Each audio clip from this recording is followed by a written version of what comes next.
Welcome back to Pace Immigration, talking with immigration lawyer Andy Semichuk from Pace Law Firm. Andy, I was reading a story that you forwarded me where someone basically took their wedding dress, put it in a suitcase, went to the airport in Edmonton, got on the plane, going to Houston to marry the love of their life, and the border people said, "Turn around, lady, you're not coming in today."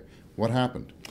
Well, she came and visited me afterwards in my office and was crying, that there's a big problem. The problem being that the people at the border said you didn't have the right paperwork to get into the country, and sorry, the consequences in your case are severe because your wedding has to be canceled.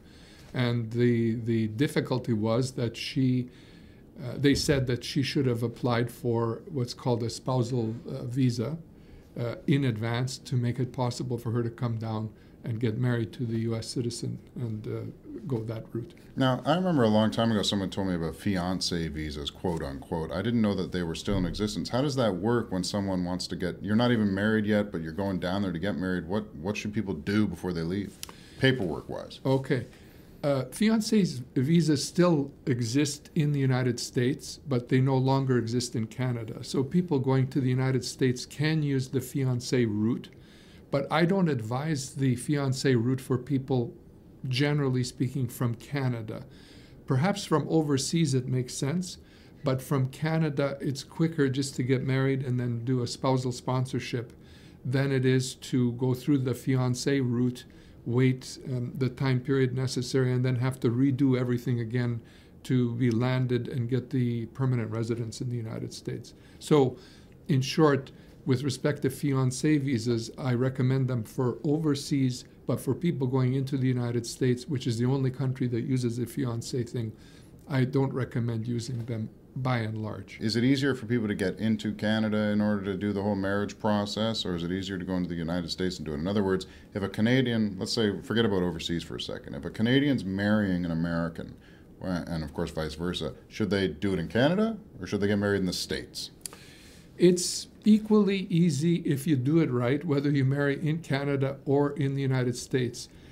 The real key issues are you going to stay where you are after you get married, or are you planning to do some traveling, such as a honeymoon overseas?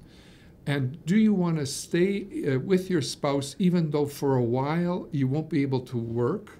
Or would you prefer to go back to work and once your paperwork is settled, come back into the country to be with your spouse? Those are the key factors that make you or will decide whether you should marry in Canada or the United States, and the details involved. It sounds like no matter where people are or where they want to be, it's worth consulting someone like you or a lawyer in their jurisdiction to find out the rules. Yes. Now, you may think, well, this guy's got a vested interest in doing this and saying that. But truly, of all areas of immigration, the one area you don't want to screw up is a spousal sponsorship application, because after all, it's one of the most important matters in your life, next to maybe buying a house, or even more important than buying a house is doing it right in terms of being able to live with your spouse for the rest of your life. So I really do counsel people to at least consult a lawyer, whether it's me or someone else, with respect to anything to do with marriage and cross-border couple situations. Okay, and we'll be talking more about some spousal sponsorship issues as we do some more videos going forward in the next month. Be sure to stay tuned for that. Once again, Andy Semichuk at paceimmigration.com, and we'll see you next time. Bye.